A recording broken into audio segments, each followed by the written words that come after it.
I'm Sharon Mathis. This is He, She, and Me. All rights reserved. Copyright Sharon Mathis, 2009. We must have this conversation 100 times, by phone, by email. It's always the same. I say, Sam, are you certain you want to do this? Yes, Pat, I'm sure. Well, tell me again what the shrink says. She says I'm not crazy. Well, why didn't you tell me before? Because I wasn't sure. When were you sure? Right before I told you. He's always been like this. When Sam has a big decision to make, it's like he goes up to the top of a mountain and he comes back with a decision etched in tablets of stone. Why should this be any different? Well, at least some things don't change. I take up tap dancing.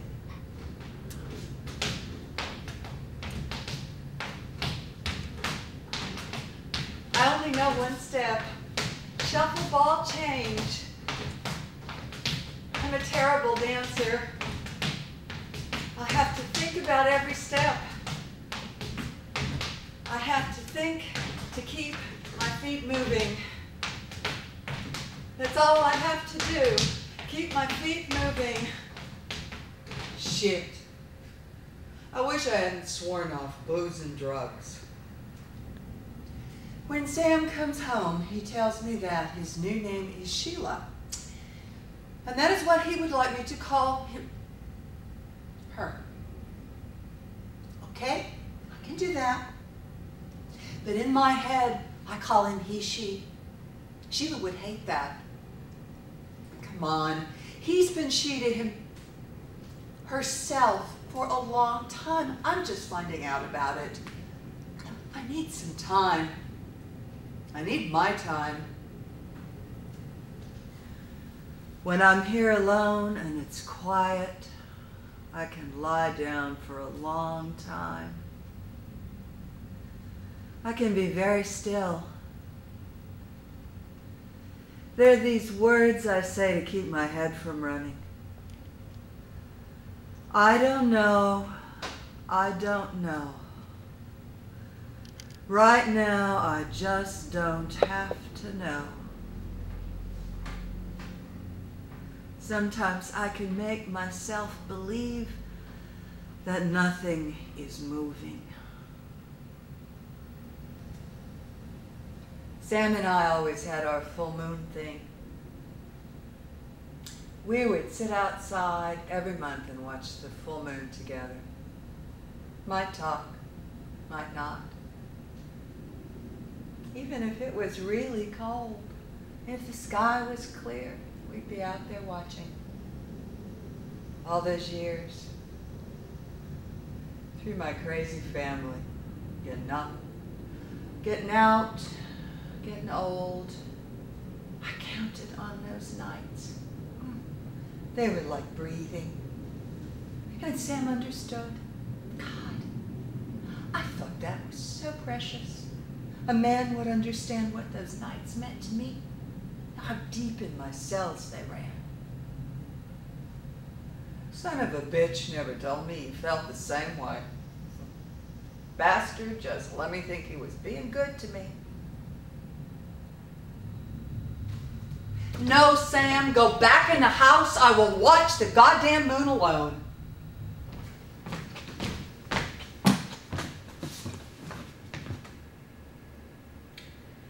After a couple of months, it gets lonely sitting out here by myself. Then one night, Sheila walks out, wanders around, staring at the sky. Smart enough not to say anything.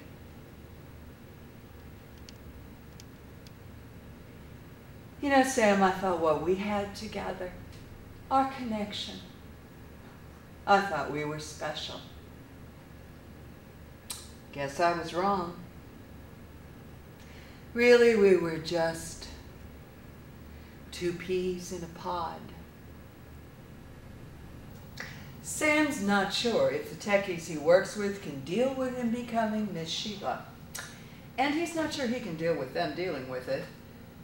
And I am very sure I can't deal with Sam going away for 4 months and coming back with boobs. My nerves are fried. Fortunately, she is brilliant. Sheila Taylor gets a new job at a huge soulless corporation. Only her boss in human resources know there is a Sam. The other geeks, they don't seem to know or care she's a woman. Poor Sheila. And the good news is nobody gives her a second look. And the bad news is nobody gives her a second look. The transition begins.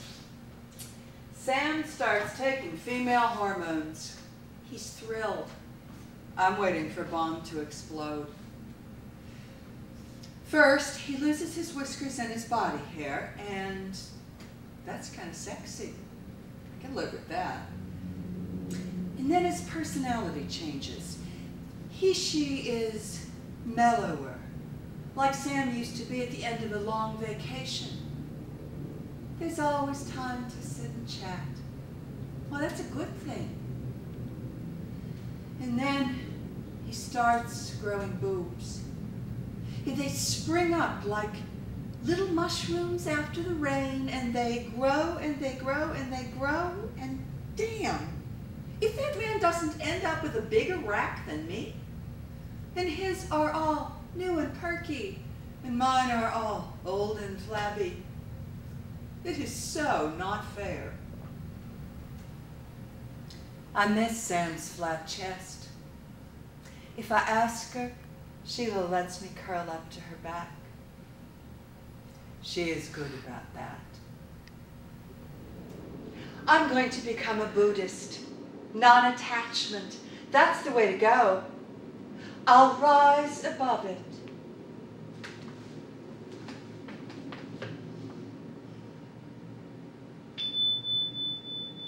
If I become a Buddhist, I don't have to give up my soulmate.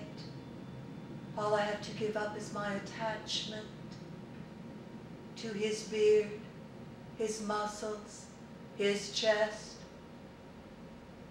his personality, his cock.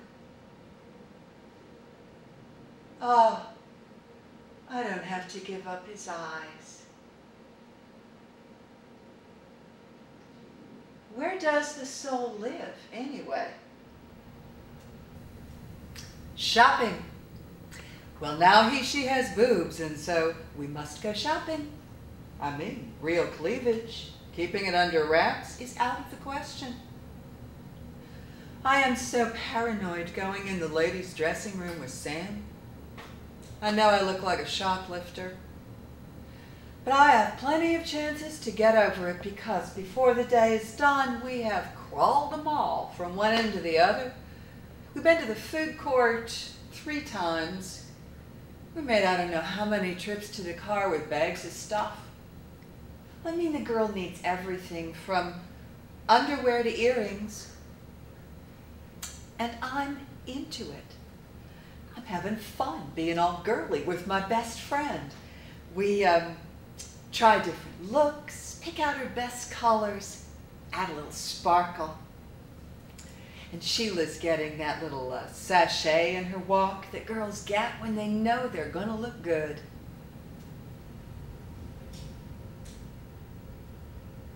It's not till I'm in the car on the way home that I remember. This is Sam. I don't buy anything for myself. My money goes to therapy.